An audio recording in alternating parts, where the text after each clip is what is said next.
Record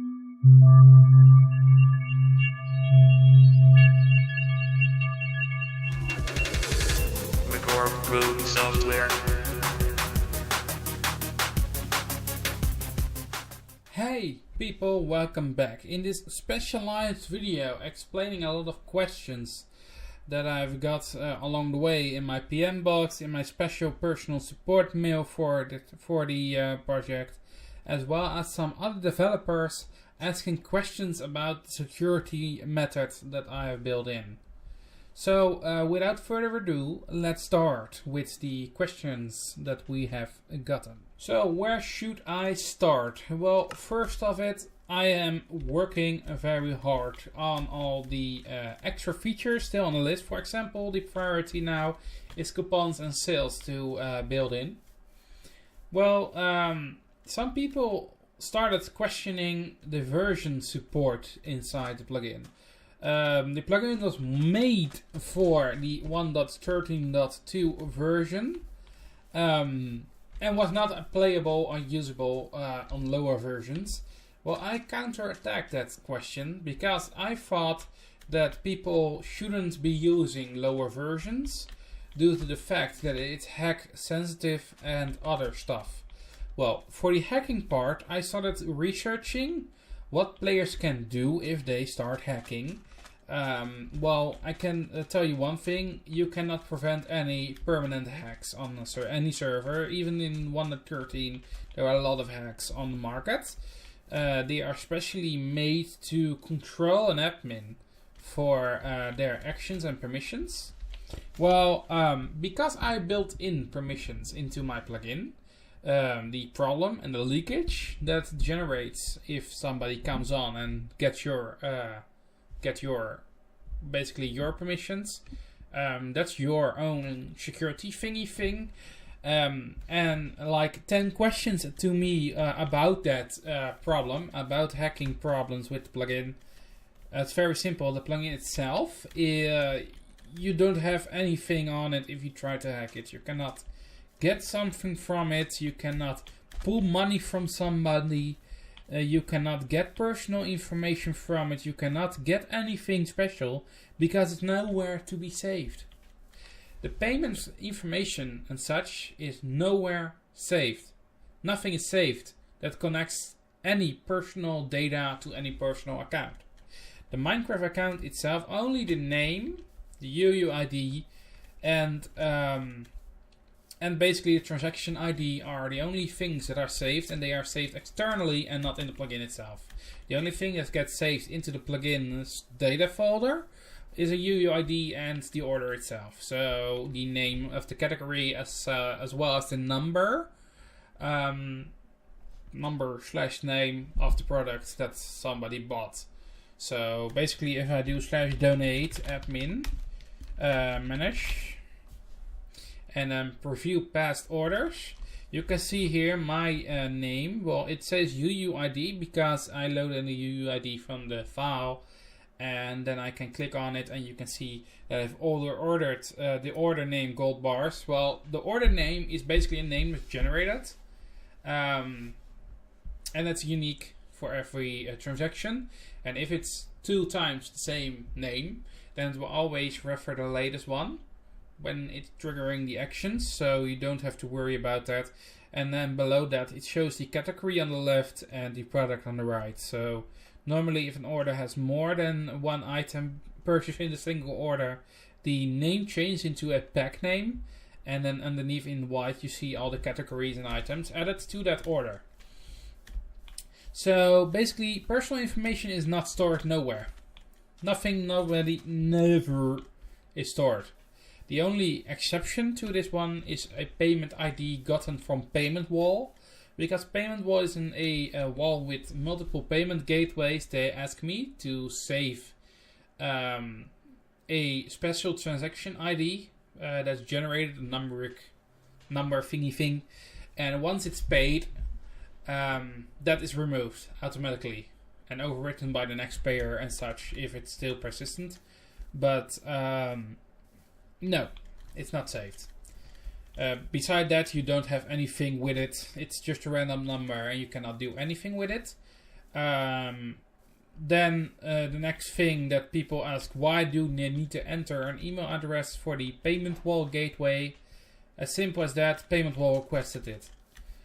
You may not use the payment wall gateway, as far as I am aware, without providing an email address for the buyer, so they get a payment confirmation on their email address once they do a full real payment.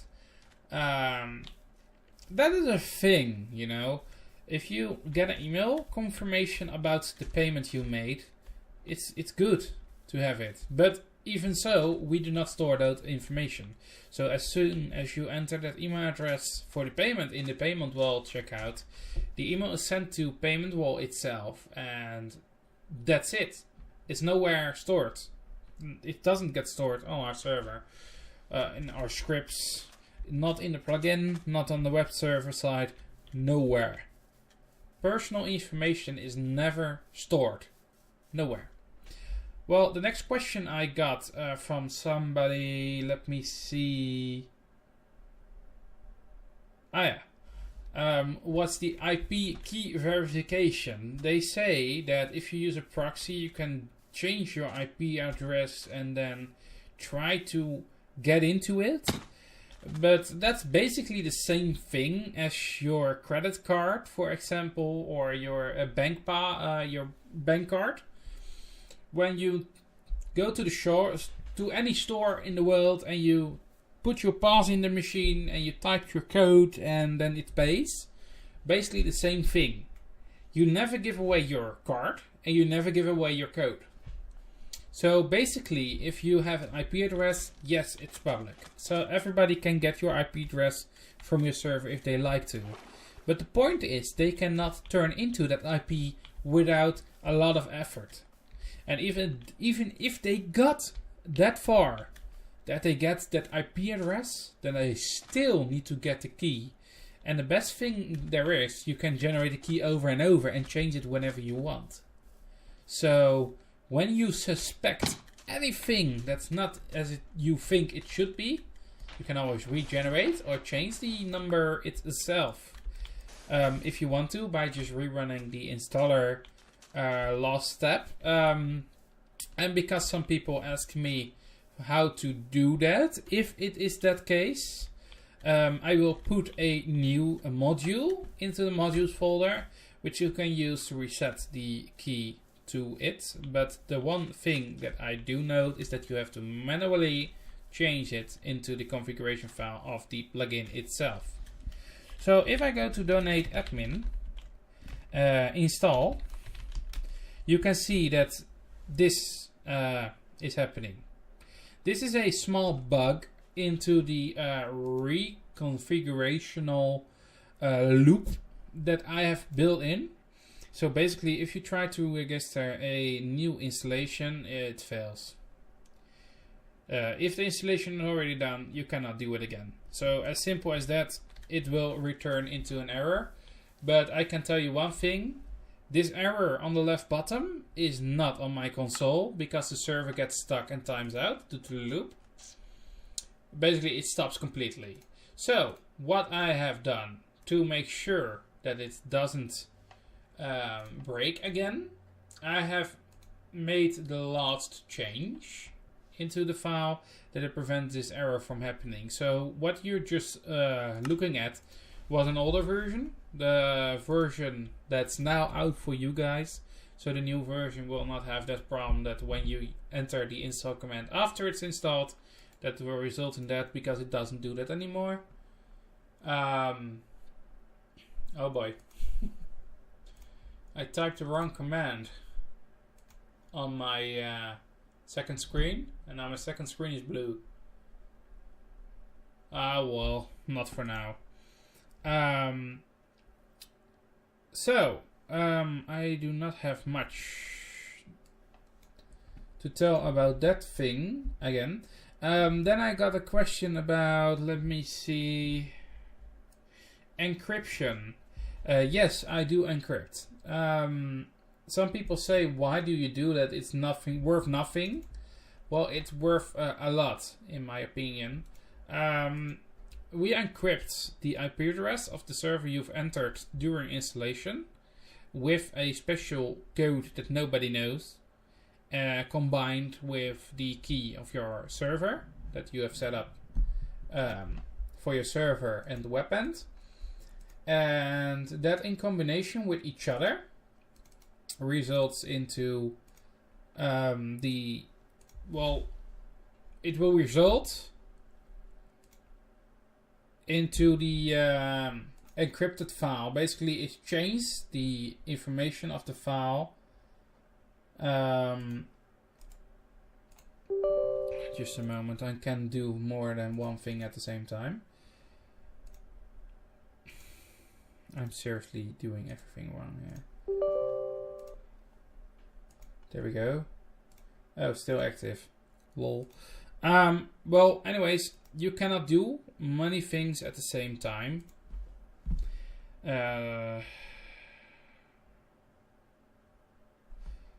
It's very simple.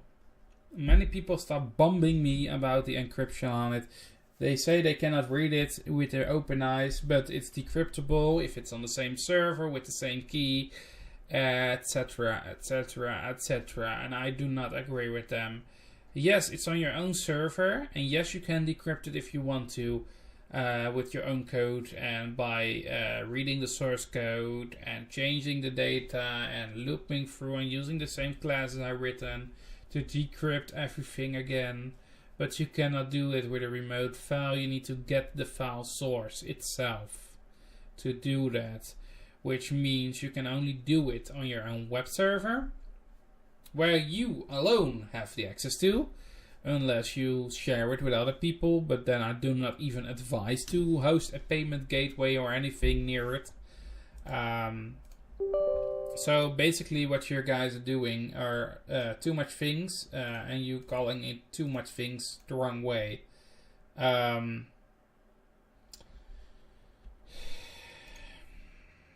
The whole issue here is that the encryption is just to make sure that your guys are protected completely, and not that you're not dying because they hacked into that and decrypted the key and then hacked the plugin itself, but then still they have a problem.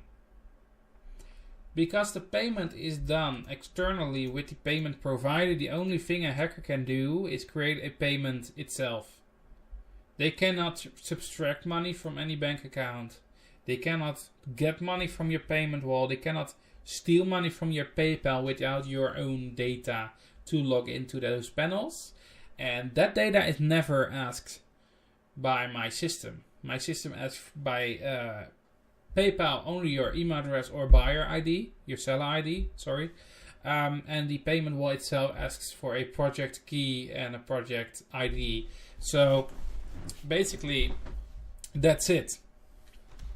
So for the security issue, no, there is nothing wrong here on this side. So let me get to the other questions that I got. Well, I cut the recording halfway because I was restarting my server and my computer was lagging as the point of my finger.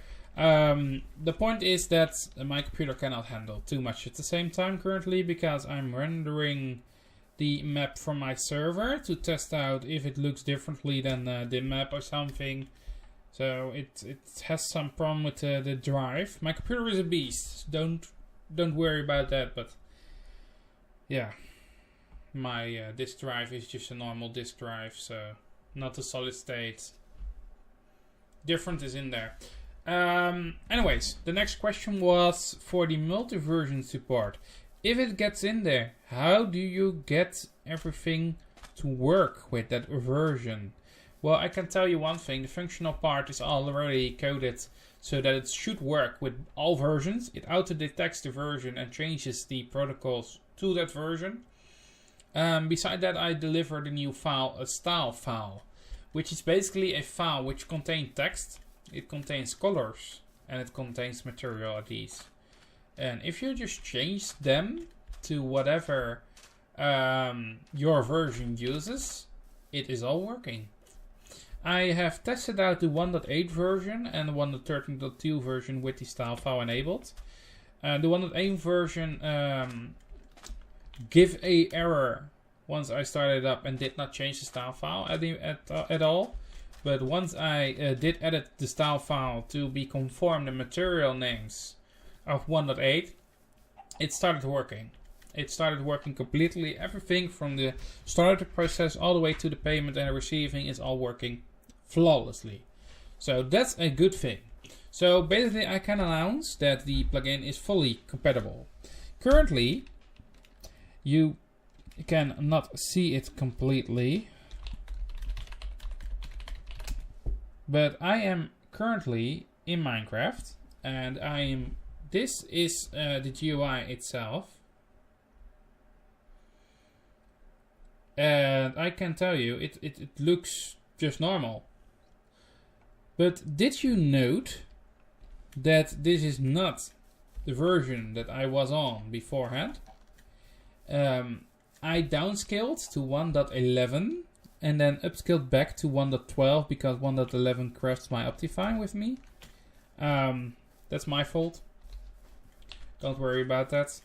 I use Optifine to speed up Minecraft during recordings and such. Anyways, yeah. And 1.12. So I took some screenshots in the 1.12 version. I will show them now on the screen. Those version 1.12 is working fully, as you can see on the screenshot on the screen. Beside that, I tried also 1.8 and 1.9. And they all give the same result, basically. So yeah, it's working, and it's good to know that it's working for all those versions. However, I did not test 1.9, 1.10, 1.11, and 1.12 thoroughly enough that I know every process, because it takes a heck of a time to check it fully in every detail. So it can take some time before I tested it out completely, all those versions. For 1.12 I know for sure that it should work, because this plugin was firstly made for 1.12. I just added more code for 1.13, so it should work completely. And 1.8 is fully tested, so it should working fully as well. But I'm human, I can make mistakes. So even if I make a mistake, it's all secured. So as soon as you start a payment, you can finish the payment, basically. And if it errors out before, it can give you the payment ID and such. You cannot even make a payment, because then it locks down. So yes, it's protected, and yes, it's stable, and yes, you can edit the whole looks of the plugin itself. Yes, you can use it on 1.8, 1.9, 1.10, 1.11, 1.12, 1.13.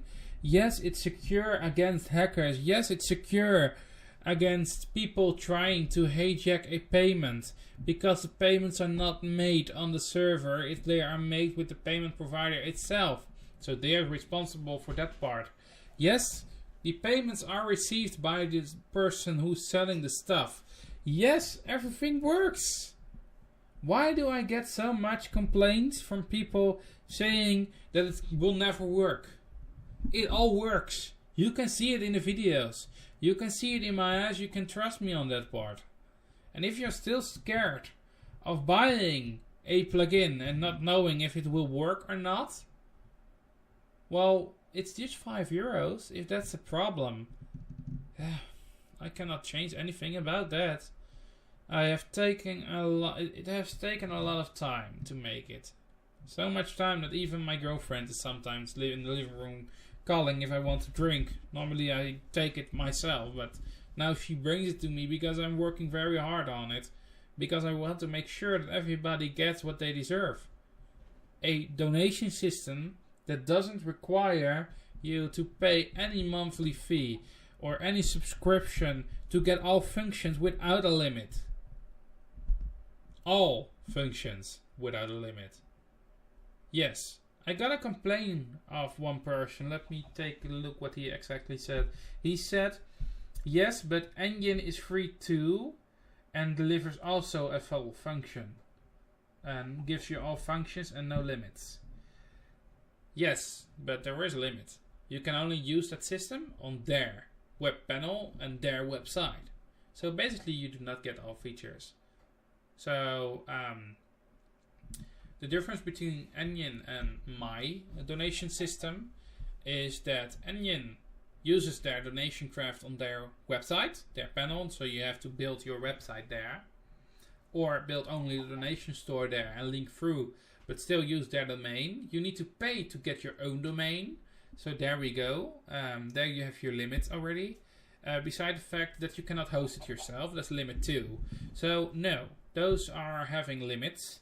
And what I also saw is that people are not agreeing. They say, well, you can just donate, you can pay subscription fees because you get a lot of support from them back. Why not for me? I give the same support. But the point is, I make something that's working and that's tested out completely and that's not responsible and requiring my server to be online because you host it all yourself. You have the rope in your hand. You are the one that's boss of your own donation system. Nobody else is. You are not having anyone, any company that can have downtime from it if you host everything yourself. And if you have a hosting company between you and, where you host the donation store files, go ahead. You even have free ones. There's not a problem. Even a hosting company that's free cannot do anything with the files.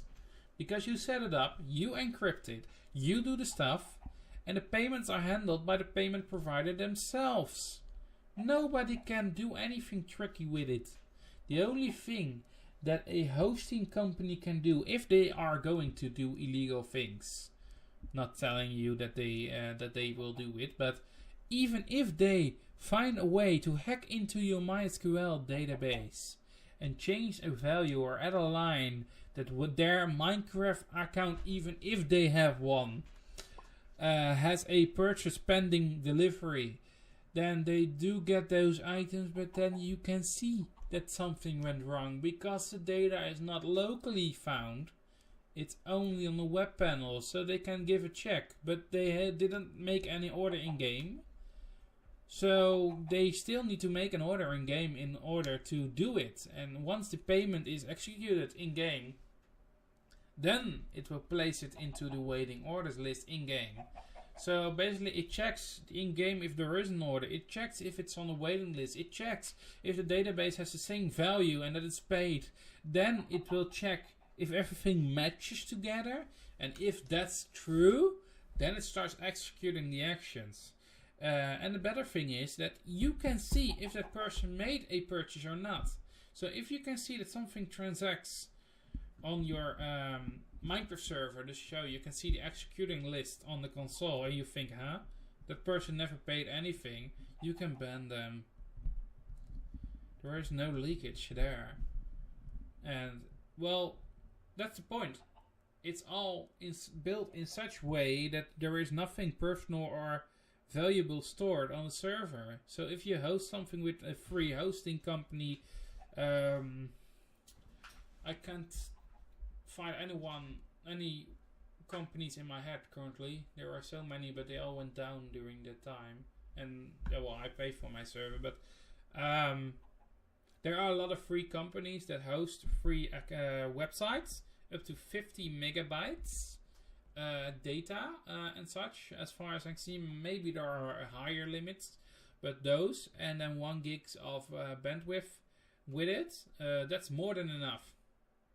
You can,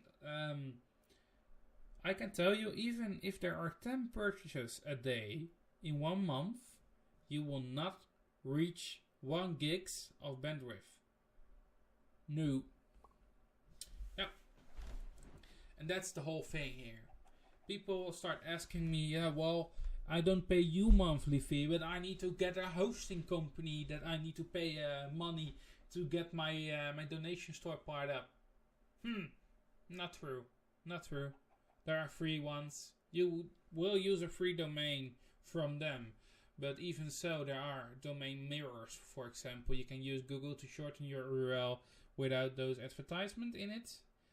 You can do a lot of things, but keep in mind that the domain itself need to be connected to the server itself. So the only thing you can do if you want to use your own domain is buying one and connecting it to a web server itself, or hosting for €1 a month a web server with more than enough support for your website, because you do not need anything special. The only special thing you might use is CRL for payment wall. I can tell you one thing. If you do not even have your own web server and you do not want to pay a web server or anything, then you do not have payment wall itself. Because payment wall requires you to have high license stuff. For example, a number from your government that you're a company, or that you get money, or that you are a company that is non-profit or something. You always get a number and you need to provide that along with details and such with payment wall, I think. That's what I remember from last time. But yeah, I can tell you more about it.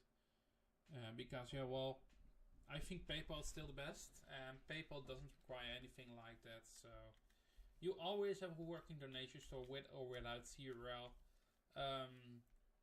So, yeah. I think that's somewhere when I'm gonna end the video here right now, because I talked a lot and I'm long over my time due. If you have more questions, don't worry. Just PM me on Spigot. Just contact me in the description area of the plugin. Just email me if you want to have it a private conversation. You can always join me on Discord. Those information about Discord can be found on my BitQ's website, or if you PM me, you can ask me for my details for Discord. And I believe it's also in document. I'm not sure of that, but I can always put it in a future update. So I thank you all for watching.